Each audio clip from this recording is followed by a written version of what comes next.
உன்னை எங்கேயோ ஒரு இடத்துல உன்னை அடைச்சி கொண்டு போகிற மாதிரி ஒரு சொப்பனம் வரும். அதில் யாரோ வந்து உன்னை விடுதலையாக்குற, அது போலீஸாவோ இல்லை ஒரு கட்சி தலைவராகவோ இல்லை உங்களுக்கு தெரிஞ்ச ஒரு நல்ல நண்பராகவோ தெரியாத முகம் கொண்ட ஒருத்தர் வராருன்னா 2 விஷயம் தெரிஞ்சுக்கங்க. ஒன்று, தெரிஞ்ச முகத்தில் வராருன்னா அது தேவனாகிய கர்த்தர். ஆமென் சொல்லுவோமே. சொப்பனத்தில் 2 விதம் உண்டு. தெரியாத முகத்தில் வந்து உனக்கு உதவி செய்கிற மாதிரி சொப்பனத்தில் வருதுன்னா அது தேவதூதன்.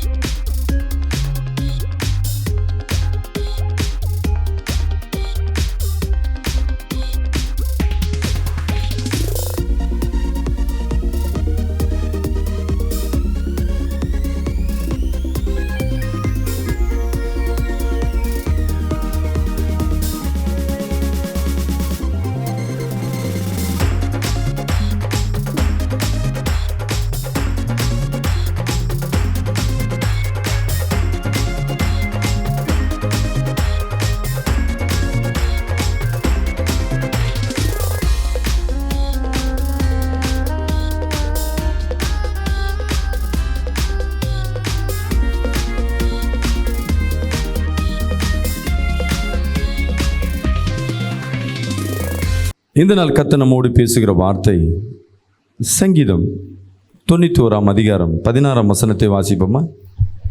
கைகளில் வேதத்தை எடுத்துக்கொள்ளுங்க. நீடித்த நாட்களாய் அவனை திருப்தியாக்கி என் ரட்சிப்பை அவனுக்கு காண்பிப்பேன். ஹல்லேலூயா. தேவன் சொல்லுகிறார், என்னுடைய விடுதலையை நான் உங்கள் வாழ்க்கையில் நீடித்த நாட்களாய் வைப்பேன். ஹல்லேலூயா. தேவன் ஒரு விடுதலை கொடுக்குறாருன்னா அது நீடித்த நாட்களாக இருக்கும். ஏன் அந்த காரியங்களை நீடித்த நாட்களாய் அப்படின்ற அந்த லைனை கொஞ்சம் உற்று நோக்கும்படியாக நான் கவனிக்கிறேன். அந்த நீடித்த நாட்களை நம்ம மனுஷன் எப்படின்னா எந்த விஷயத்திலும் திருப்தி அடைய மாட்டாங்க. நம்ம எது செஞ்சாலும் பத்தலை. இன்னைக்கு 10,000 ரூபாய் சம்பளம் வாங்கினாலும் கிடைச்சா போதும், என் வாழ்க்கைக்கு ஒரு பெரிய ஒரு விலைக்கு ஏற்றியாச்சு அப்படின்னு நினைப்போம். ஆனால் அதுவே அந்த 10,000 ரூபாய் சம்பளம் தொடர்ந்து வர ஆரம்பிக்கும் போது அதுவும் பத்தாது. 15,000 ரூபாய் சம்பளம் தான் நல்லா இருக்குமே. சரி, 15,000 சம்பளம்னா 20,000 தான் நல்லா இருக்குமே. எனக்கு வருஷத்துக்கு ஒரு புடவை எடுத்து கொடுத்தா போதும். முதல்ல அந்த திருப்தியில் தான் இருப்போம். அடுத்தது பார்த்திங்கன்னா வாய்ப்பு கிடைக்கும் போதெல்லாம் புடவை வாங்கிட்டு தான் இருப்போம். புடவையோ நெக்லஸோ நம்மளுக்கு தேவையானது. எந்த ஒரு காரியத்திலும் போதும்னு சொல்ல மாட்டோம். ஹல்லேலூயா. கஞ்சோ குழோ எனக்கு ஊற்றினா போதும். உங்கள் வீட்டில் என்ன பண்ணுவேன்? நாய் மாதிரி விழுந்து கிடக்குன்னு சொல்லுவாங்க. வந்ததுக்கப்புறம் எப்போ பார்த்தாலும் பார் என்ன போட்டுன்னு இருக்குது. ஹல்லேலூயா. ஏன் இதை சொல்கிறேன்னா, தேவனுக்கு தெரியும் மனுஷன் என்ன கிடையாது, திருப்தி அடையாத ஒரு இருதயம். நம்ம இருதயம் எப்படின்னா ரொம்ப மோசமானது. இவ்வளோதான் அப்படின்னு என்ன கிடையாது, எதுவுமே கிடையாது. இன்னும் அது எந்த ஒரு மனிதன் திருப்தி அடைகிறானோ, போதும் அவ்வளோதான் எனக்கு இது போதும் அப்படின்னு கிடைச்சதை வாழ்க்கையில் ஏற்றுக்கொள்கிறானோ அவன் விசேஷ மனிதனாய் மாறுகிறான். ஹல்லேலூயா. தன் ஆசைகளை கட்டுப்படுத்துகிற மனிதன் தேவனுக்கு ஒப்பாய் மாறுகிறான். விசுவாசிக்கிறாமே சொல்லுவோமே.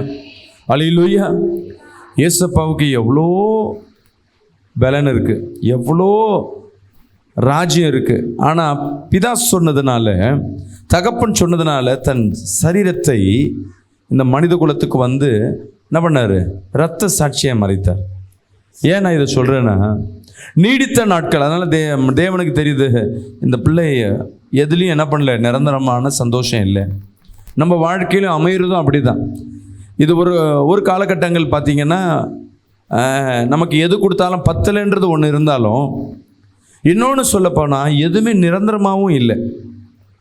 வேலை நிரந்தரமாக கிடையாது, வருமானம் நமக்கு நிரந்தரமாக கிடையாது. நிறைய பேர் சொல்லுவாங்க கவர்மெண்ட் ஜாப் கம்மி சம்பளம் இருந்தாலும் நிரந்தரமாக இருக்குன்னு சொல்லிட்டு அதை ஏற்றுக்கொள்வாங்க.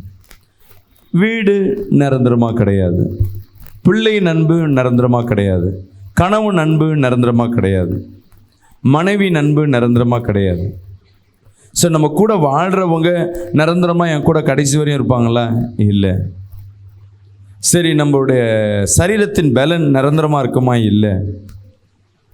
எதுவுமே இந்த உலகத்தில் நிரந்தரமா இல்லை. அல்லேலூயா.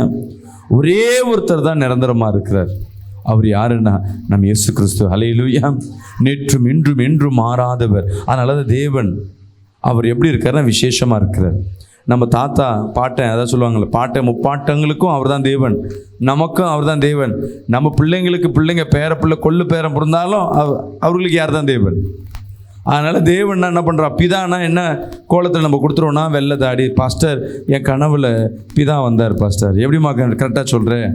அவருக்கு வெள்ளை முடியெல்லாம் இருந்தது பாஸ்டர். கையில் ஒரு கொம்பு வச்சுக்கிட்டு அப்படியே ஆடி வந்தார் பாஸ்டர். அம்மா, என் அன்பு சகோதரி சகோதரியே, இயேசு மட்டும்தான் இந்த பூமியில் 33 வருஷம் வாழ்ந்தார். அவர் இருக்கும் பொழுது மாம்சத்தில் பிறந்ததுனால குழந்தை பருவம், வாலிப பருவம், அப்புறம் முதிர் பருவம், இது எல்லாத்தையும் தேவன் அனுமதிச்சார். ஆனால் இப்போ அவர்கள் மாம்ச சரீரத்தில் பிதா, குமாரன், பசுத்தாவி மூவரும் கிடையாது. அது முதலாவது தெரிஞ்சுக்கணும். இப்போ கனவுல வரவர் வெள்ளை முடி நல்லா தாடி வச்சுட்டு வர்றாருன்னா அவர் 3 வருஷத்துக்கு 2000 வருஷத்துக்கு முன்னாடி இறந்து போன அதே உருவம் வருதுன்னா அது ஏசப்பா இல்லை, அது செத்த ஆவி. அது பாஸ்டர் என்ன பாஸ்டர் அப்போ என் கனவுல வந்தது? தேவனுக்கு உருவம் கிடையாது. அநேக நேரங்களில் சொப்பனங்களில் தேவன் எப்படி வெளிப்படுவார்னா உங்களுக்கு பிரியமான நபர்கள் மூலமாக அவர் கர்த்தர் வெளிப்படுவார். சில பேருக்கு உண்மையாகவே சபைக்கு வர ஊழியம் செய்கிறீங்களோ ஜபிக்கிற அவங்களுக்கு ஊழியக்காரர்கள் கனவுல வருவாங்க. நீங்கள் நினைப்பீங்க எங்கள் ஊழியக்காரர் வந்துட்டார், இனிமேட்டு அந்த சபைக்கு தான் போகணும்னு. இல்லை, அப்படி இல்லை. தேவன் ஊழியக்கார ரூபத்தில் சொப்பனத்தில் வருவார். ஒரு ஆமேன்னு சொல்லுவோமே. அல்லேலூயா. சில நேரங்களில் போலீஸ்கார் மாதிரி கூட வருவார். உன்னை எங்கேயோ ஒரு இடத்துல உன்னை அடைச்சி கொண்டு போகிற மாதிரி ஒரு சொப்பனம் வரும். அதில் யாரோ உன்னை விடுதலை ஆக்குற, அது போலீஸாவோ இல்லை ஒரு கட்சி தலைவராகவோ இல்லை உங்களுக்கு தெரிஞ்ச ஒரு நல்ல நண்பராகவோ தெரியாத முகம் கொண்ட ஒருத்தர் வராருன்னா 2 விஷயம் தெரிஞ்சுக்கங்க. ஒன்று, தெரிஞ்ச முகத்தில் வராருன்னா அது தேவனாகிய கர்த்தர். வராமேன்னு சொல்லுவோமே. சொப்பனத்தில் 2 விதம் உண்டு. தெரியாத முகத்தில் உனக்கு உதவி செய்கிற மாதிரி சொப்பனத்தில் வருதுன்னா அது தேவ தூதன். ஒரு அலையிலேயே சொல்லுமே. அப்போ தேவன் நமக்கு விடுதலை கொடுக்க அவர் ஆயத்தமாக இருக்கிறார். எப்படிப்பட்ட ஆயத்தம்னா நிலையானது. அல்லேலூயா. நம்ம இயேசுவை 2வது ஆளாவோ 3வது ஆளாவோ தான் பிடிக்கிறோம். வேற ஆப்ஷனே இல்லை அப்படின்னா கடைசியாக போய் தேவனை பிடிப்போம். அப்படி பிடிச்சிங்கன்னா தேவன் உன்னோடு இருக்க மாட்டார். எது நடந்தாலும் சரி எனக்கு எல்லாமே கர்த்தர் தான். ஒரு ஆமே சொல்லுவோமே. ஒரு தலைவலியோ வியாதியோ ஒரு நெருக்கமோ, ஐயோ ரொம்ப மனபாரமாக இருக்கேன், என் கணவர் திட்டாரு, நான் எங்கள் அம்மாட்ட சொன்ன ஒரு ஆறுதலாக இருக்கும், என் நண்பன்கிட்ட சொன்ன ஒரு ஆறுதலாக இருக்கும், என் போதகர்கிட்ட சொன்ன ஒரு ஆதாரமாக இருக்கும். இது எதுவுமே உனக்கு ஆறுதலை கொடுக்காது. அல்லேலூயா. உன் துன்பமாக இருக்கா, தேவ சமூகத்தில் முழங்கால் பிட்டு அப்பா இடத்துல சொல்லிப்பாரு. அந்த துன்பம் எவ்வளோ செகண்டில் மாறி போகுதுன்னு பார்க்க முடியும். அல்லேலூயா. நீ எல்லாருக்கிட்டையும் சொல்லி துன்பம் பெருசானதுக்கு அப்புறமேட்டு தான் வேற வழியில் எனக்கு யாருமே இல்லை, எனக்கு இந்த உலகத்தில் யாரும் வேணாம், ஏன்னா யாருக்கிட்டையா சொன்னீங்கன்னா என்ன பண்ணுவாங்க, உன் பிரச்சனையை ஒன்று 4 பேர்கிட்ட சொல்லிடுவாங்க. அந்த பிரச்சனை ஒன்று பிரச்சனையாயிடும் உனக்கு. உடனே அப்போ தான் டிசைட் பண்ணுவீங்க எனக்கு யாரும் வேணாம், இந்த உலகத்தில் எல்லாம் என்ன பண்ணுதுங்க மோசமானதுக்கு. ஆனால் நீ மட்டும் யாருன்னு பேச மாட்டேன், எனக்கு இயேசு தான். நீ அடிப்பட்டதுக்கு அப்புறமேட்டு நீ இயேசுவை தேடி போகிறது வேஸ்ட்டு. நீ இயேசுவை அறியாமல் இருந்து அடிப்பட்டதுக்கு அப்புறம் இயேசுவை தேடி போகிறேன்னா ஓகே. ஆனால் தேவனை அறிகிற என் அன்பு சகோதரி சகோதரியே, தேவனை பிரியமாக ஏற்றுக்கொள்ளுகிற என் அன்பு சகோதரி சகோதரியே, உனக்கு முதலாவதாக உனக்கு ப்ராப்ளம்னு வரும் பொழுது, இல்லை எக்ஸாம்பிள் ஒரு நல்ல காரியம், எக்ஸாம் ரிசல்ட் வருது, இல்லை குழந்தை இல்லாமல் இருக்க, திடீர்னு குழந்தை கன்சீவ் ஆகி ரிசல்ட்டில் பாசிட்டிவ் வந்துருச்சு, நீ வீட்டில் யாருமே இல்லை. முதல் யாருக்கு நம்ம ஃபோன் பண்ணி சொல்லுவோம்? யார் குழந்தையை எதிர்பார்த்து கொண்டிருக்காங்க? ஒன்று கணவனாக இருக்கும், இல்லை உன் தாய் தகப்பனாக இருக்கும், இல்லை ஊழியக்காரர்களை. இந்த 3 இல்லை உன் நண்பர்கள் யாராவது ஹாஸ்பிட்டலுக்கு உனக்காக பிரயாசப்பட்டு தான் அவங்க தான் போய் சொல்லுவோம். அதை காட்டிலும் நீ முதலாவது அதை பார்த்த உடனே முழங்கால் போட்டு தேவனுக்கு நன்றி சொல்லிட்டு அதுக்கப்புறம் மற்றவங்கள்ட்ட சொல்கிறேன்னா அது தேவனுக்கு பிரியமாக இருக்கும். அதான் தேவன் சொல்லுகிறார், நீடித்த நாட்களாய் அவனை திருப்தியாக்கி என் ரட்சிப்பை அவனுக்கு காண்பிப்பேன். தேவன் நீடித்த நாட்களாய் உன்னை திருப்தி ஆக்குகிற வார்த்தையை இன்னைக்கு உனக்காய் தருகிறார். அல்லேலூயா. அநேக நேரங்களில் நிரந்தரமான சந்தோஷம் இல்லை. ஒரு நாள் சந்தோஷம் இருந்தால் பல நாட்கள் துன்பத்தோடு இருப்பீங்க. சரியான வருமானம் இல்லை, ஒரு நாள் வருமானம் தான் 4 நாள் 5 நாள் வருமானம் இல்லாதபடி கதவுகள் பூட்டப்பட்டதாக இருக்கு. இந்த மாதிரி சூழ்நிலையில் நீங்கள் என்ன டிசைட் பண்ணணும்? அல்லேலூயா. இந்த சங்கீதம் 91 எதற்காக நம்ம படிப்போம் தெரியுங்களா? பேய் பிடிச்சிட்டா, மாந்திரிக கட்டு இருக்குன்னா சங்கீதம் 91. ஆண்டவரே இந்த சங்கீதம் 91 படைக்கிறேன் இல்லை, தலைக்காணி கடியில் பைபிளை வைக்கிறது, வசனத்தை எடுத்து இந்த வசனத்தை எடுத்து படித்தா பிசாசு ஓடிடுமா? சர்பத்தையும் சிங்கத்தையும் மிதித்து போடுவாயின்னது, நீ சிங்கத்தையும் சர்பத்தையும் மிதித்து போடுவீங்க? இல்லை, வெறும் வார்த்தை தான். இப்போ வசனம் என்பது நீ எந்த இயேசுன்னு சொன்னாவே பிசாசு விசுவாசுன்னு சொல்லும் பொழுது பிசாசு அது நடுநடுங்க ஆரம்பிக்கும். அல்லேலூயா. விசுவாசிக்கிறாமேன்னு சொல்லுவோமே.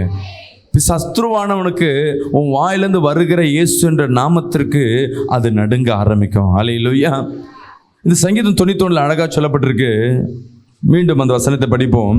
நீடித்த நாட்களாய் அவனை திருப்தியாக்கி என் ரட்சிப்பை அவனுக்கு காண்பிப்பேன். அல்லேலூயா. என் ரட்சிப்பை அவனுக்கு காண்பிப்பேன். அல்லேலூயா. நீடித்த நாட்களாய் திருப்தியாக்கி அவன் ரட்சிப்பை நான் அவனுக்கு காண்பிப்பேன். வசனம் சொல்லுகிறது, யாரை என் தேவன் திருப்தி ஆக்குவார்? படிப்போம். சங்கீதம் 91:14 படிப்போமா? அவன் என்னிடத்தில் வாஞ்சியா இருக்கிறபடியால். போதுமா? யார் தேவனிடத்துல வாஞ்சியா இருக்கிறார்களோ அவர்களை தேவன் திருப்தி ஆக்குவார். விசுவாசிக்கிறாமேன்னு சொல்லுவோமே. வாஞ்சனா என்ன சொல்லுங்களேன்? விருப்பம், ஐக்கியம். அவர்களோடு பேசாம இருக்க முடியல, இல்லை அவர்களை நான் எப்ப காண்பேனோ. இந்த எக்ஸாம்பிள் பார்த்தீங்கன்னா, நம்ம சொந்தக்கார யாராவது ஊர்லேருந்து வராங்கன்னா, உங்களுக்கு பிரியமானவங்க வர்றாங்க, உங்கள் கணவன் ஃபாரினுக்கு போயிட்டார், நாளைக்கு வராரு, இல்லை அடுத்த வாரம் அவர் வரோம், டிக்கெட்டு புக் ஆகிடுச்சு, அடுத்த வாரம் வராருன்னா அந்த நாட்கள் ஒவ்வொன்றும் உனக்கு எப்படி இருக்கும்? சொர்க்கம் போல் இருக்கும். வர நாட்கள், நாளைக்கு காலைல வராரு, விட காலை 4 மணிக்கு வராருன்னா நைட்டு நீங்கள் தூங்குவீங்க, நினைக்க தூங்க மாட்டுவீங்க. எப்போ அவர் முகத்தை காண்பேன்? எங்கள் அப்பா சின்ன வயசில் இருக்கும் பொழுது ஃபாரினில் இருந்தார், துபாயில் வேலை செஞ்சிருந்தார். எனக்கு விவரம் தெரிஞ்சு எங்கள் அப்பாவை நான் பார்க்கல. 2 வருஷம் கழிச்சு அவர் ஃபாரின்லேருந்து வரார். ஒவ்வொரு நாளும் வானத்தை நான் சின்ன வயசாக படிக்கும்போது ஒரு 2nd ஸ்டாண்டர்ட் 3rd ஸ்டாண்டர்ட் பார்க்கும்போது, அப்பா எங்கன்னு கேட்டால் தோ இந்த ஃப்ளைட்டில் தான் போயின்னு இருக்காரு. ஒவ்வொரு ஃப்ளைட்டு வரும்போது எங்கள் அப்பா வீட்டுக்கு வந்துட்டார் வச்சு வந்திருக்க மாட்டேன். ஒரு நாள் இன்ஃபர்மேஷன் சொல்கிறாங்க, இன்னைக்கு உங்கள் அப்பா ஊர்லேருந்து வராரு. அல்லேலூயா. நான் ஸ்கூலுக்கு போக மாட்டேன்னு சொல்கிறேன். இல்லை அவர் வர்றது ஈவினிங் தான், இன்னைக்கு ஸ்கூலுக்கெலாம் போயிட்டு வந்துடுங்க. ஸ்கூலுக்கு நாங்கள் கலந்து போகிறோம். அங்கே பாடம் நடந்திருக்கும் தெரியும். அங்கே பேசுகிற வார்த்தைலாம் எங்கள் அப்பா இன்னைக்கு இது வாங்கிட்டு வருவார், அது வாங்கிட்டு வருவார். வீட்டில் அங்கேருந்து கிளம்பும் போது நார்மலாக ஸ்கூலை விட்டாங்கன்னா நடந்து வரத்துக்கு லேட் ஆகும். அன்றைக்கி ஓடியாடுறோம், புக்கெல்லாம் தெரியல. எவ்வளோ சீக்கிரமாக உள்ள என்ட்ரன்ஸு வாசலில் வரும்போதே தெரிஞ்சிச்சு வீட்டில் அப்பா வந்துட்டார். ஏன்னா வீட்டில் நிறைய சொந்தக்காரங்க சில்பர் இருக்குது, கன்ஃபார்ம் ஆகிடுச்சு. எவ்வளோ சந்தோஷம். எங்கள் அப்பா சவுண்டு கேட்குது. நாங்கள் ஸ்ட்ரெயிட்டாக எங்கள் அப்பாவை பார்க்கல, எங்கள் அப்பா வாங்கிட்டு வந்த சூட்கேஸை தான் பார்த்துருக்கோம். அல்லேலூயா. அப்பா மேலே ஏன் பாசம்னா, என்ன எனக்கா வாங்கிட்டு வந்திருக்கிற பார்க்குறோம். இந்த சூட்கேஸில் இது இருக்கும், இந்த சூட்கேஸில் ஒரு 4 ட்ரங்க் பெட்டி மாதிரி பெருசாக இருக்குது. எதில் என்ன இருக்குன்னே தெரியல. அதுவே எங்களுக்கு எப்படி இருக்கு? ஒரு திருப்தியாக இருக்குது. வாஞ்ச எப்படியாவது என் தேவன் என்ன பண்ண, எங்கள் அப்பாவை பார்த்துட்டேன். 2வது எப்பயாவது ஓப்பன் பண்ணுவீங்களா? அது வேணுன்ட்டு 1 மாதம் கழிச்சு ஓப்பன் பண்ணுறாங்க. அல்லேலூயா. எடுத்துகிட்டு வந்ததெல்லாம் யாருக்கு எடுத்துகிட்டு வந்தாங்க? அவங்க எங்கள் அப்பாவோட அக்கா தங்கச்சிங்களுக்கு சென்ட் பாட்டில், டேப் ரெக்கார்டு, அதை வச்சு நாங்கள் என்ன பண்ணுறது? சொல்லுவார், உனக்காக அதில் பொம்மைலாம் வாங்கிட்டு வந்து வச்சுருக்கோம், அந்த பொம்மை எப்போ திறப்பீங்க? இப்போ இல்லை, நான் அப்புறம் திறக்கிறேன். 1 மாதம் கழிச்சு. அது எப்போ அந்த வாஞ்ச உனக்கு இருதயத்துக்கு பிரியமானது அங்கே இருக்குன்னா, வரப்போகுதுன்னா, அது மேலே எவ்வளோ ஆசையை வைத்திருப்பியோ, அந்த ஆசையை நீ தேவன் மீது எப்போ உன அறியாமல் வருகிறதோ அப்போ உன்னை கர்த்தர் திருப்தியாக்கி வழி நடத்துவார். விசுவாசிக்கிறாமேன்னு சொல்லுவோமே. அது சாதாரணமாக இருக்காது. உனக்குள்ள அம்மா இயேசுவை சிநேகிங்க, இயேசுவை விசுவாசிங்க, இயேசுவிடத்துல கேளுங்க, இதை மட்டும் தான் நான் சொல்ல முடியும். நான் சொல்றதுனால இயேசு மேல உனக்கு ஐக்கியம் வராது. ஒரு நம்பிக்கை வேணாம் வரலாம், ஒரு விசுவாசம் வரலாம், கடவுளுங்க செய்வார்னு. ஆனா வாஞ்சை என்பது உனக்குள்ளாக அது உருவாக்கப்படுகிற அந்த உணர்வு. விசுவாசிக்கிறாமேன்னு சொல்லுவோமே. ஓ மனைவியை சிநேகிங்க சொன்னா, அந்த அம்மாவுக்கு 4 பேர் பஞ்சாயத்தை கூப்பிட்டு, அப்பா அவன் கணவன்கிட்ட பேசுப்பா, நீ அன்பா பேச மாட்டியா சொன்னா, அந்த அம்மா 4 பேர் சொன்னா பேசுறது அன்பு வருமா? மனைவியே கணவனும் போட்டு பஞ்சாயத்து பண்ணி உன் மனைவி இடத்துல அன்பாயிரு, உன் பிள்ளை இடத்துல அன்பால், பிள்ளை இடச்சுடும் அப்பா அம்மாவுக்கு மரியாதை கொடுமா, அப்பா அம்மாவோட என்ன பண்ணும் மரியாதை கொடுக்கறது சொல்லி வருமா? அன்பும் மரியாதையும் தானா வரும். அதே போலதான் தேவன் எதிர்பார்க்கிற காரியம் வாஞ்ச. தேவனை தேடுகிற வாஞ்ச உனக்குள்ளாக வரணும். இயேசுவை வெறும் அவரை காட்சி பொருளாக ஒரு சிலுவையிலையும் அவர் கடவுளாக நீ பார்த்து கொண்டிருந்தீனா அவர் மேல உனக்கு வாஞ்ச வராது. அவரை உன் தகப்பனாக, உன் தாயாக, உன் மணவாளனாக எப்போ நீ அவர் மேல வாஞ்சியா இருக்கிறாயோ, என் தேவன் இந்த இருக்கிறார்னா ஒரு விடுதலை கிடைக்கும் என்று நீ விசுவாசிக்கிறனா தேவன் நிச்சயமாகவே உன்னை திருப்தியாக்கி வழி நடத்துவார். விசுவாசிக்கிறாமேன்னு சொல்லுவோமே நல்ல கரங்களை தட்டி. இந்த வாஞ்சை யாருக்குள்ள வரும்? நான் சொல்லி கொடுக்கறதுனால வராது, நீங்களே உருவாக்கி கொள்ளணும். உன் கணவன் மேல அன்பு வரணும்னு சொன்னா வருமாமா? இத்தனை நாள் வராத அன்பு நான் கூப்பிட்டு உங்களுக்கு கவுன்சிலிங் கொடுத்துட்டா கணவன் மேல அன்பு வருமா? சுத்தமா வராது. ஆமாவா இல்லையா? அப்ப அன்பு எப்படி வரணும்? தானா வரணும். அதான் எப்படி வரும்? நீங்க அவங்க மேல அன்பு செலுத்தணும், நீ விருப்பப்படணும். நீ விருப்பப்பட தேவன் மேல தானா அன்பு வந்துடும். அல்லேலூயா. நீ ஆலயத்துக்கு போய் தேவனை ஆராதிக்கணும் முயற்சி பண்ணி பாரு, அவர் சத்தத்தை கேட்கணும் முயற்சி பண்ணி பாரு. நீ பாடும் பொழுது இன்னைக்கு எல்லாம் ஏசப்பா பாட்டை என்ன பண்ணிட்டாங்க, அப்படியே திருப்பி சினிமா பாட்டை தானே பாடக்கூடாது, என் லவ்வருக்கு இதே பாட்டை என்ன பாடினா என்ன இருக்கு, என்ன மாறப்போகுது? இன்னைக்கு நம்ம வாழ்க்கை எப்படி இருக்குன்னா, நம்ம தேவைகளுக்கு தேவனை பிடிக்கிறோம், அதனால தேவன் நம்மளோட பிரியமா இல்லை. இன்னைக்கு உனக்குள்ள உன் இருதயத்துக்குள்ள ஒரு வாஞ்ச வரணும். யார் என்னை தடுத்தாலும் சரி, எனக்கு இருக்கிற ஒரே ஒருவர். அல்லேலூயா. யோசிச்சு பாருங்களேன், இன்னைக்கு வந்திருக்கிற என் அன்பு சகோதரன், நீ எங்கெங்கேயோ வீடு, எங்கெங்கேயோ பிறந்து வளர்ந்து எங்கெங்கேயோ சபைக்கு போயெல்லாம் இருக்கலாம். இன்னைக்கு வந்திருக்கீங்கன்னா தேவன் உன் மீது பிரியமா இருக்கிறனால, உன் மேல அவர் வாஞ்சியா இருக்கிறார். நம்ம தான் அவர் மேல வாஞ்சியா இல்லை, உங்க மேல அவர் வாஞ்சியா இருக்கிறனால உன்னை அழைத்து கொண்டு வந்து உனக்கு விடுதலை கொடுக்கிறாருன்னா எவ்வளவு பிரியமா இருக்கிறார். விசுவாசிக்கலாமேன்னு சொல்லுவோமே. இந்த அன்பு இந்த உலகத்துல யார் வைத்திருக்கா அவன் மேல? நான் உன்னை அந்த டாக்டர்கிட்ட இட்டுன்னு போகிறேன், சரியாயிடுச்சுன்னா என்னை கவனிக்கணும்னா சொல்லுவோம்ல. சரி இந்த வேலைக்கு நான் இட்டுன்னு போகிறேன், வேலை கிடச்சி நல்லா வந்துச்சுன்னா என்ன பண்ணணும், என்ன ட்ரீட் வைக்கணும். ட்ரீட்னா என்ன அர்த்தம்? சம்திங், கிம்பளம், எனக்கு கமிஷன். சரி நல்ல சம்பளம் வாங்கிட்டல, எனக்கு ட்ரீட் வை. அதுக்கு பேர் என்ன? கமிஷன் கேட்குற. ஆனால் தேவன் என்னைக்கே அவங்ககிட்ட கமிஷன் கேட்டிருக்காரு? அல்லேலூயா. அவர் எப்படிப்பட்டவர்? அவரை நம்ம இங்கே சபைகளில் என்ன சொல்லி கொடுக்குறோன்னா, தேவனை கொஞ்சம் என்ன பண்ண, இந்த உலகத்தில் இருக்க உறவுகள் நிரந்தரம் கிடையாது. நிரந்தரமானவர் மத்தியில் நீ அவரை காணவில்லை, ஆனால் நீ அவரை வாஞ்சியா இருக்கும் பொழுது நீ பார்க்குற உறவுகள் எல்லாம் இயேசுவாய் காணப்படுவார்கள். அல்லேலூயா. விசுவாசிக்கலாமேன்னு சொல்லுவோமே. உன் பிள்ளை உனக்கு அன்பு கொடுக்காது, உன் கணவன் உனக்கு அன்பு கொடுக்காது, உறவுகள் அன்பு கொடுக்காது. ஆனால் தேவன் மீது நீ அன்பு வைக்கும் பொழுது, அவர் மீது வாஞ்சியா இருக்கும் பொழுது, இந்த உலகத்தில் உள்ளவர்கள் எல்லாம் உனக்கு மேல் அன்பு வைப்பார்கள். அல்லேலூயா. நீ தேடி கிடைக்காதெல்லாம் தானா கிடைக்க ஆரம்பிக்க. கரங்களை தேடி வராமேன்னு சொல்லுவோமே. அதே பாருங்க, சங்கீதம் 91:14 சொல்லுது, அவன் என்னிடத்தில் வாஞ்சியா இருக்கிறபடியால் அவனை விடுவிப்பேன். அவன் என் நாமத்தை அவன் அறிந்திருக்கிறபடியால், என் நாமத்தை அவன் அறிந்திருக்கிறபடியால். இயேசுன்னு நாமம் யார் யாரெல்லாம் தெரிஞ்சு வச்சிருக்கீங்களா, நீ பாக்கியவதி பாக்கியவான்கள். அல்லேலூயா. ஏசப்பானா எனக்கு ரொம்ப பிடிக்கும். எந்த இடத்துல இயேசு யூஸ் பண்ணணும்? சமையல் ஆக்குறது முக்கியம் இல்லை, சமையலில் இருக்கிற கிச்சனில் எல்லா பொருளும் இருக்கும். உப்பு எந்த நேரத்தில் போடணும், புளி எந்த நேரத்தில் போடணும், எவ்வளோ போடணுன்றது விசேஷம் தெரியணும் உனக்கு. என்கிட்ட உப்பு இருக்குப்பா, உப்பை வச்சுட்டு என்ன பண்ண போகிற? அது ஏற்ற நேரத்தில் அளவாக போட்டால் தான் அது. வச்சுக்கிட்டு நீ சாப்பாட்டில் போடலன்னா அந்த சாப்பாடுக்கு என்ன இருக்காது, சுவை இருக்காது. அதிகமாக போட்டாலும் அது போல் இயேசு நாமம் நீ தெரிந்திருக்கிறன்னா எந்த இடத்துல அதை பிரயோஜனப்படுத்துறியோ அது வல்லமையாக வெளிப்பட ஆரம்பிக்கும். அல்லேலூயா. சங்கீதம் 91:15 படிப்போமா. அவன் என்னை நோக்கி கூப்பிடுவான், நான் அவனுக்கு மறு உத்தரவு அருளுவேன். விசுவாசிக்கிறாமேன்னு சொல்லுவோமே. யார் யாரெல்லாம் அவரை நோக்கி கூப்பிடுறீங்களோ அவர்களை கர்த்தர் திருப்தியாக்கி நடத்துவார். நம்ம அவரை கூப்பிடுறது இல்லை. இன்னைக்கு சபைக்கு வரும்பொழுது அவரை நோக்கி கூப்பிடுறோம். நாங்கள் கூப்பிடும்பொழுது கூட சேர்த்து ஜெபம் பண்ணுறீங்க. வீட்டில் எவ்வளோ நேரம் தேவனை கூப்பிட்டு கொண்டிருக்கோம்? இன்னைக்கு கர்த்தர் உங்களோடு பேசி கொண்டிருக்காங்க. அல்ல ஏன் திருப்தி ஆகாமல் நம்ம வாழ்க்கையில் காணப்படுகிறது. தேவனை நம்புகிறோம், தேவனோடு இருக்கிறோம், ஜெபிக்கிறோம், ஏன் திருப்தி ஆக மாட்டோம்? சங்கீதம் 78:10 சொல்லுகிறது, அவர்கள் தேவனுடைய உடன்படிக்கையை கை கொள்ளாமல் அவருடைய கட்டளைகளின்படி நடக்க சம்மதியாமலும். இன்னைக்கு யார் யார் தேவனுடைய உடன்படிக்கைனா என்ன, கட்டளைன்னா என்ன? கட்டளைன்னா ப்ராமிஸ்ன்னு சொல்லுவீங்க இல்லை? கட்டளை என்னன்னா உடன்படிக்கைனா என்ன? உடன்படிக்கை ஒப்பந்தம் பண்ணிக்கிறேன், இப்படி பண்ணணும், நீ இப்படி பண்ணணும், இதெல்லாம் நான் உனக்கு கொடுக்குற ஒப்பந்தம், உன்னை இப்படி செய்யணும். கட்டளைனா ரூல், நடந்து தான் ஆகணுன்ற. இன்னொன்று சொல்ல போனேன்னா வழிமுறைகள், கட்டளையை நடத்துகிற வழிமுறைகள் உடன்படிக்கைன்னு சொல்லுவாங்க. அவர் உடன்படிக்கையும் கட்டளையை கை கொள்றோமா? நம்ம தாய் தகப்பனை சிநேகிக்கிறோமா? இயேசு நாமத்தை வீணா என்ன பண்ணுவோம்? எத்தனை பேர் வீணா பிரயோஜனப்படுத்துறீங்க?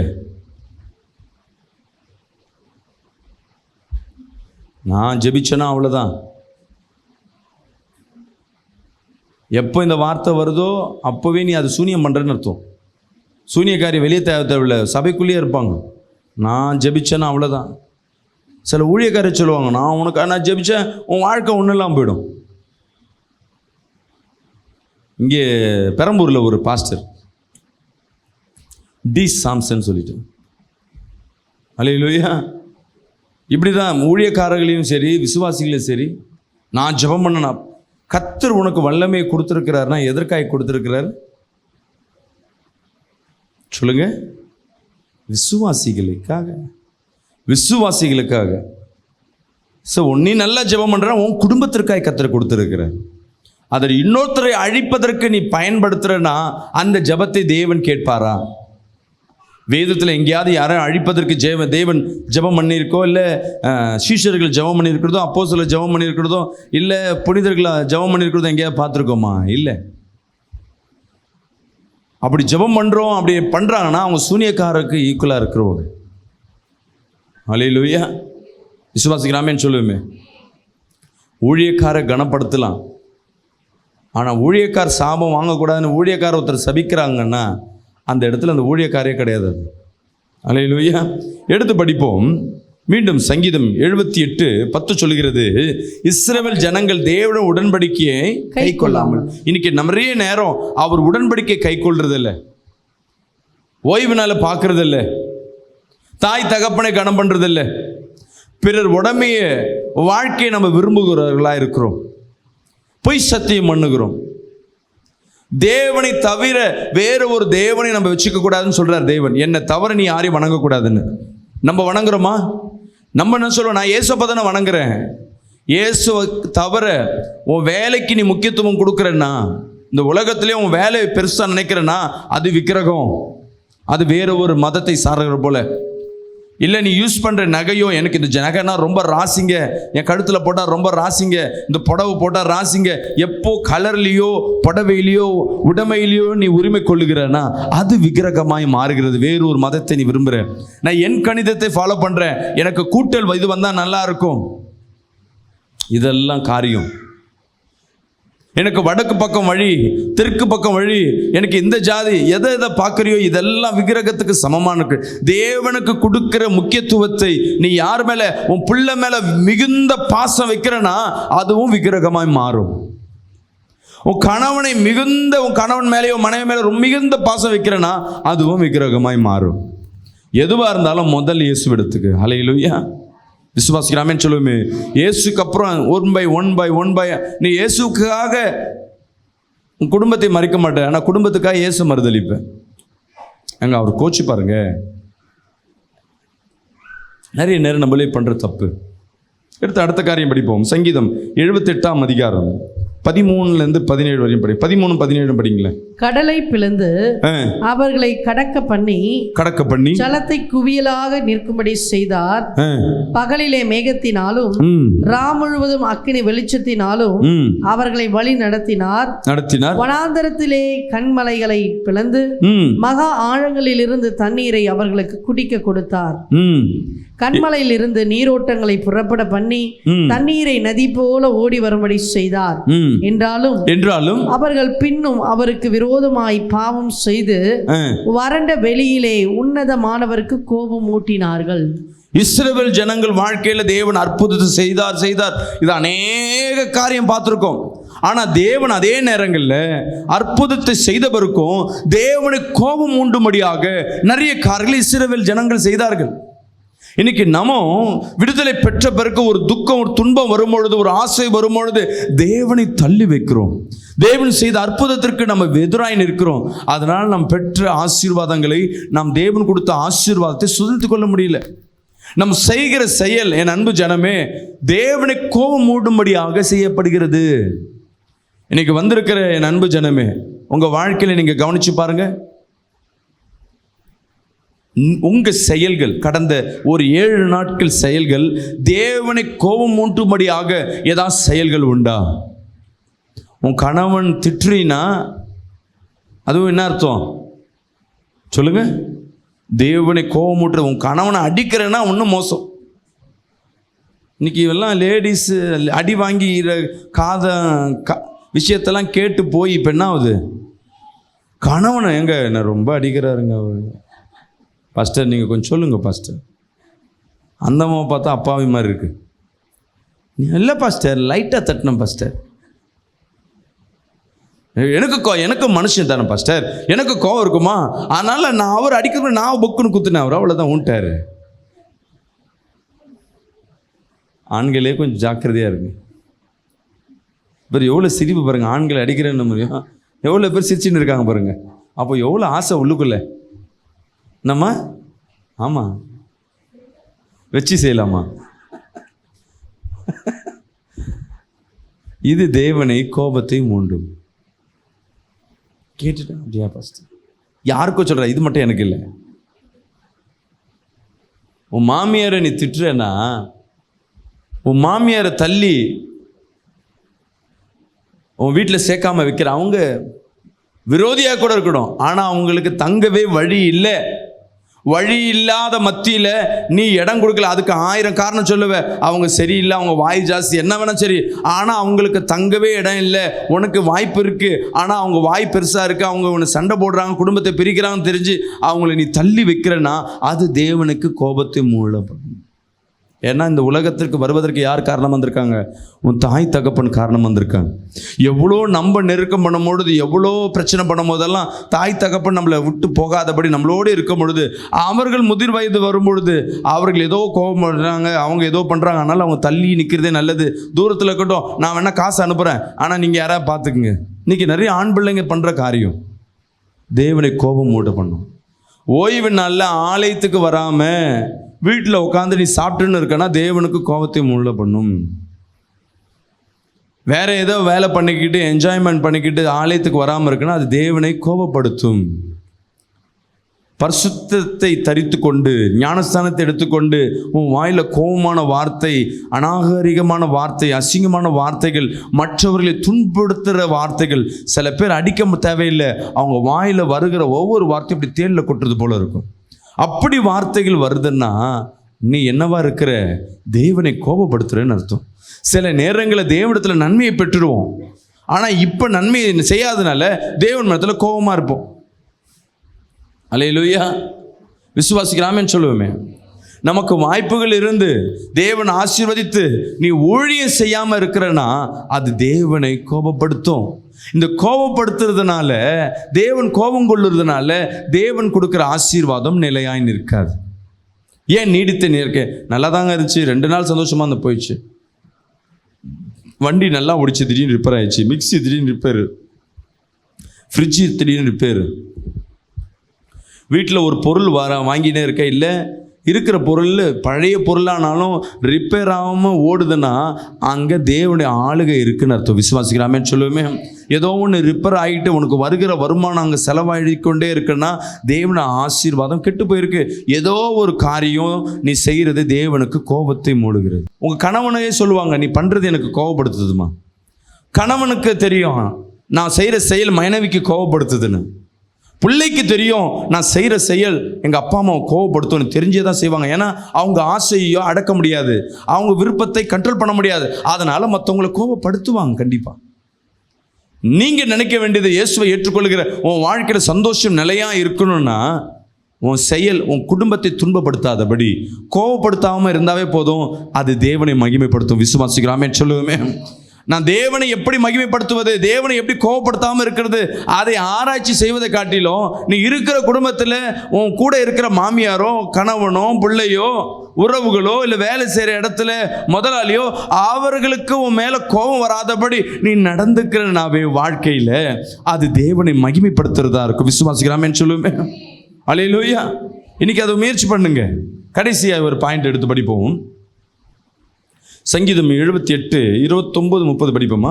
அவர்கள் புசித்து திருப்தி அடைந்தார்கள், அவர்கள் இச்சித்ததை அவர்களுக்கு கொடுத்தார், அவர்கள் தங்கள் இச்சையை வெறுக்கவில்லை, அவர்களுடைய போஜனம் அவர்கள் வாயில் இருக்கும் போதே.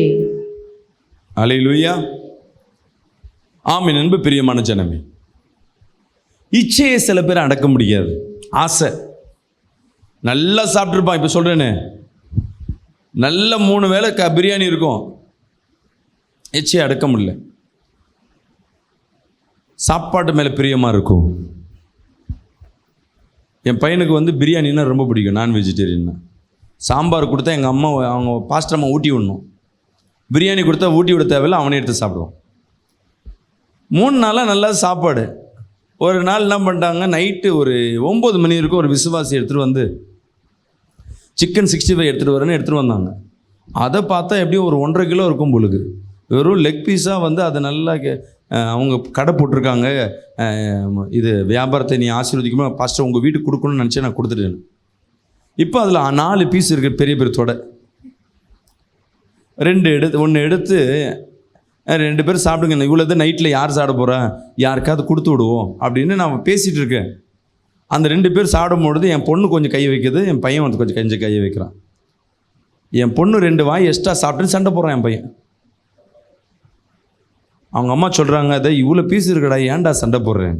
சரி, இப்போ என்ன பண்ணாங்க, ஒரு பீஸில் 2 பேர் சாப்பிட்ருந்தாங்களே, லாரா நீ 1 பீஸ் எடுத்து தனியாக எடுத்து சாப்பிட, உன்னை டிஸ்டர்ப் பண்ணாத. நீ எடுத்துகிட்டு சாப்பிட்றான் பார்த்தீங்களா, 1 எடுத்து என் பொண்ணு எடுத்து சாப்பிடுது. அதில் பாஸ்டர் அம்மாவும் என் பொண்ணு எடுத்து சாப்பிட்றாங்க. அதில் போய் இவன் கையை வைக்கிறான். நான் கேட்டேன், உனக்கு தான் இருக்குல்லையா, என் கறியில் முதல்ல இவங்க கை வச்சாங்கல்ல, எந்துலேருந்து கொஞ்சம் எடுத்துட்டாங்கல்ல, இப்போ அதனால் நான் அதில் கை வைக்கிறேன்.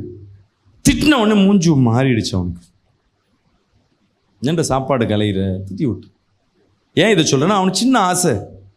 இது குழந்தைங்கள நம்ம திருத்தலாம், நம்மளை திருத்த முடியுதா? அல்லேலூயா. ஒன்றும் இல்லை, இங்கே மட்டும் இப்போ சேர்ந்துருக்கும்போது எதாவது மீன் குழம்பு ஆக்கட்டுமே, அந்த ஸ்மெல்லு வரும்போது வசனம் கேட்கும்னு நினைக்கிறீங்க. இது குழந்தைய நம்போ இல்லை. இப்போ கர்த்தர் என்ன பண்ணுவார், உன்னால் இச்சை அடக்க முடியல. சீரியலில் முக்கியமானது தான் ஏற்கனவே சொன்னேன். ஒரு வாட்டி ஒரு வீட்டுக்கு போகிறோம், நானும் பாஸ்டர் அம்மாவும் போய் கதை தட்டுறோம். ரொம்ப நேரம் கழிச்சு சரி இல்லை பொழுது திரும்பி போகிறோம். அப்புறமே கதை திறக்கிறாங்க. என்னம்மா இவ்வளோ நேரம் தட்டுறோம்? இல்லை பாஸ்டர், உள்ள ரூமில் இருந்தேன். வந்த ஹாலில் உட்காந்துட்டோம். பாஸ்டர் கொஞ்சம் நேரங்க, நான் உள்ளே போய்ட்டு வரேன். உள்ளே போய் உட்காடுறாங்க, ரொம்ப நேரம் இருக்காங்க. அதனால் என்ன வச்சுமா, உள்ளே யார் இருக்கா, என்ன பேசுகிறாங்க. கொஞ்ச நேரம் கழிச்சு வந்தாங்க. பாஸ்டர் தண்ணி டீ இல்லைம்மா, நாங்கள் சீக்கிரம் கிளம்பணும், ஜெபம் பண்ண வந்தேன். இருங்க பாஸ்டர் கொஞ்ச நேரம் டீ பார்க்க போகிறான். போயிட்டு புதுசுன்னு உள்ளே போய் டீயும் கொடுக்கல, உள்ளே வச்சு ஸ்ட்ரைட்டாக போயிட்டாங்க. திருப்பி ஒரு 10 நிமிஷமாவது அழகான சிஸ்டர் அம்மா கூப்பிடுமா டைம் ஆகுதுன்னு. என்ன இருக்குது உள்ளே, ஏதாவது பிரச்சனை, யாராவது ட்ரீட்மெண்ட் எடுக்கிறாங்களா என்னன்னு தெரியல. திருப்பி வராங்க, இருங்க பாஸ்டர் சிலிமில் வச்சேன், காஃபி எடுத்து கொடுக்குறேன். திருப்பி உள்ளே போயிட்டாங்க. 10 நிமிஷம். நம்மளும் டென்ஷன் ஆகிடுச்சு, இனிமேல் இருக்க வேணாம் போகலான்னு. போகும்போது இருங்க பாஸ்டர், முடிஞ்சிச்சு பாஸ்டர், உட்காருங்க பாஸ்டர். என்ன முடிஞ்சிச்சுமாண்ணா, சீரியல் இன்றைக்கி தான் கல்யாணம்னு சொன்னாங்க பாஸ்டர். கடைசி வரையே கல்யாணம் ஆகலை பாஸ்டர். கல்யாணத்தில் திடீர்னு இவ கல்யாணத்துக்கு எடுத்துட்டேன். அப்பயும் எனக்கு புரியலை எந்த கல்யாணத்துக்கு எடுத்தா. அப்புறம் தான் தெரியுது சீரியலில் இருக்கிற கல்யாணம். இப்போ அவங்களால என்ன பண்ண முடியல, ஊழியக்காரர் ஜபம்லாம் முக்கியம் இல்லை. அந்த இச்சை கொஞ்ச நேரம் பார்க்கலாமே, கொஞ்ச நேரம் மொபைலில் நோண்டலாமே, கொஞ்ச நேரம் யார்ட்டையாவது பேசலாமே. இச்சை, ஆசை. இச்சைக்கு அர்த்தம் என்ன? ஆசை. எனக்கு இது ஆசைங்க. உன் ஆசையை கண்ட்ரோல் பண்ண கற்றுக்கிட்டீங்கன்னா நீ தேவ மனிதனாய் மாறுவாய். அல்லேலூயா. உன் வாழ்க்கையில் எல்லாம் நிலைத்து நிற்கும். இன்றைக்கி ஒரு தீர்மானத்தை எடுங்க, என் ஆசையை நான் கட்டுப்படுத்த போகிறேன். அல்லேலூயா. விசுவாசிக்கிறாமேன்னு சொல்லுவோமே, எல்லாம் பாஸ்டிங்னு எடுப்பீங்க. நான் 1 மணி வரையும் சாப்பிட மாட்டேன், நான்வெஜ்ஜே சாப்பிட மாட்டேன். சரிங்களா? நீங்கள் எப்போ பொருத்தனை பண்ணுறீங்களோ அப்போ தான் உங்கள் வீட்லேயும் சரி, சொந்தக்கார வீட்லேயும் சரி, சிக்கனை மட்டும் ஆக்கி போடுவாங்க. இன்றைக்கி பார்த்து செய்கிறீங்களே, கரெக்டாக பாஸ்டிங் முடிஞ்ச 3ஆவது நாள் ஸ்ட்ரைட்டாக ஹோட்டல் இன்றைக்கி வச்சு என்ன பண்ணணும், இருக்கிறது எல்லாத்தையும் ஆக்கி செய்யணும். அப்போ அதுக்கு பேர் பாஸ்டிங்கா? உன் பாஸ்டிங் என்னன்னா, கத்தர்காய் காத்து இல்லை, எப்படா இது முடியும் பாஸ்டிங்? உன் ஆசையை வெறுக்கணும். சில நாட்கள் கடுமையாக இருக்கும். எந்தெந்த இடத்துல உன் இச்சையை அடக்கிறையோ, உன் ஆசையை அடக்கிறையோ, ஆரம்பம் தோல்வி மாதிரி தெரியும், நீ வெறுத்து போன போல இருக்கும். ஆனால் முடிவில் நீ எதை வெறுத்து போறியோ தேவனுக்காக, அது எல்லாம் உனக்கு முன்பாக காத்திருக்கும். கரங்களை தட்டி ஒரு ஆமென் சொல்லுவோமே. அல்லேலூயா, அல்லேலூயா. ஆமென். அன்பு பிரியமான ஜனமே, இன்னைக்கு இந்த 3 காரியங்களை உன்னோடு பேசியிருக்கேன். ஆனால் தேவன் நினைச்சாருன்னா இந்த 3 காரியத்தை நீங்கள் மாற்றினீங்கன்னா உங்களுக்கு தர வேண்டிய விலை அவர் நிலையாய் கொடுப்பார். அல்லேலூயா. விசுவாசிக்கிறாமேன்னு சொல்லுங்களேன். என் அன்பு ஜனமே, நிலையான அன்பை இழந்து போயிருப்பீங்க, நிலையான சந்தோஷத்தை இன்னைக்கு இழந்து போயிருப்பீங்க. தேவன் இன்னைக்கு உன் அருகாமை நின்று கொண்டிருக்கிறார். தேவ பலன் இந்த இடம் முழுவதும் சூழ்ந்து கொண்டு அப்பா நேரில் பார்த்து கொண்டிருக்க ஒவ்வொருத்தர் மத்தியிலும், இங்க வந்திருக்க ஒவ்வொருத்தர் மத்தியிலும் ஆண்டவரே, அப்பா நிலையான உங்களுடைய அன்பை ஆண்டவரே, நிலையான ஒரு விடுதலையை, நிலையான ஒரு சந்தோஷத்தை, நிலையான ஒரு வருமானத்தை இப்பொழுது கொடுப்பதற்காக நன்றி அப்பா. உங்களுடைய வல்லமை இப்பொழுது இறங்கட்டும். எல்லாம் வாய்களை திறந்து நல்லா துதிங்க. வாய்களை திறந்து அப்பா நீதான் என் வாழ்க்கை, இயேசு என்ற நாமத்தை சொல்லுங்க, உச்சரிங்க. அவர் நாமத்தை அறிந்தவர்கள் தேவனின் இடத்துல நிலையான அன்பை பெறுவீங்க. பெற்றுக்கொள் பெற்றுக்கொள் பெற்றுக்கொள் பெற்றுக்கொள் பெற்றுக்கொள் பெற்றுக்கொள் பெற்றுக்கொள். ஓ ரபா ஹபா ஹபா ஹபா ஹபா ஹபா. தேவ பிரசன்னம் இந்த இடம் முழுவதும் நிறைந்து உனக்கு விடுதலை கொடுக்கிற நாயகன் உங்களோடு உலாவிக் கொண்டிருக்கிற, உங்களை விடுதலை கொடுக்க ஆயத்தமா இருக்கிற, உங்கள் தடைகள் எல்லாம் என் தேவன் நிர்மலமாக்கி போட்டுக் கொண்டிருக்க. இயேசுவே, தேவ மகிமை இங்க இருக்க ஒவ்வொருத்தர் மத்தியில் இறங்கட்டும் ஆண்டவரே. துதிக்கிற மத்தியில் ஆண்டவரே அவர்கள் வீடுகளில் ஒரு விடுதலை கொடுப்பீராக. அப்பா இந்த விடுதலை கூட்டத்திற்கு வந்திருக்க ஒவ்வொருத்தரையும் ஆண்டவரே விசேஷமாய் நீ தொடுவீராக. இயேசுவின் நாமத்தில் ஜெபிக்கிறேங்க நல்ல பிதாவே, ஆமென். அல்லேலூயா.